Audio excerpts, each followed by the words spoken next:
उसके लिए परमात्मा 100 गुना अपना रास्ता खोल देता है। और सबसे बड़ा सद्भाग्य यह है कि यह जो कथा है मूल रूप से भारत के उन वीर सपूतों के उपलक्ष्य में की गई है, तो इसका डबल गुना फायदा है। क्योंकि शास्त्र कहते हैं कि ऋषि मुनि जो तपस्या करते हैं उनका 80% सैनिकों को मिल जाता है। तपस्या का 80% फल जो है वो सैनिकों को बिना किए ही मिल जाता है, क्योंकि वो भी राष्ट्र रक्षा कर रहे हैं और राष्ट्र की सुरक्षा सर्वोपरि सुरक्षा मानी गई। क्योंकि जब भगवान ने लंका पर विजय प्राप्त कर ली, उसके बाद लक्ष्मण से कहा, श्री वाल्मीकि रामायण में आता है, अपि स्वर्णमयी लंका ने न लक्ष्मण रोचते जननी जन्म भूमश्च स्वर्गादपि गरीयस्य। लक्ष्मण यद्यपि लंका सोने की है, लेकिन हमारी जननी और जन्मभूमि हमको स्वर्ग से भी बढ़कर है। इसलिए इस कथा का श्रेय जो बेटी जूली शर्मा ने लिया है, उनके लिए बहुत बहुत आशीर्वाद व्यासपीठ की तरफ से, हमारी तरफ से ऐसे ही आपको प्रोत्साहित करती रहे। देखिए, अंग्रेजी के 2 शब्द आते हैं, एक होता है सिंपैथी। सिंपैथी का हिंदी में मतलब है सहानुभूति। जब देश का कोई वीर जवान शहीद होता है तो प्रत्येक व्यक्ति मीडिया से लेकर के जन समाज तक उसे सिंपैथी दिखाता है, अर्थात सहानुभूति दिखाता है। और उसी के समकक्ष एक वर्ड आता है एम्पैथी।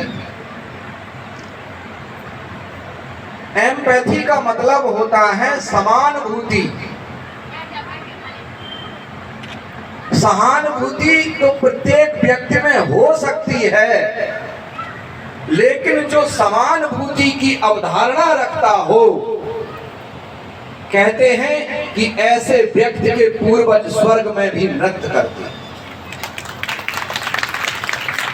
आज इस बेटी ने जो महान कार्य किया है, शायद उसके पूर्वज और शहीदों की आत्माएं जो भी देख रही होंगी इस कृत्य को, उनके जन्म जन्मांतर के पूर्वजों तक के आशीर्वाद दे रही होंगी।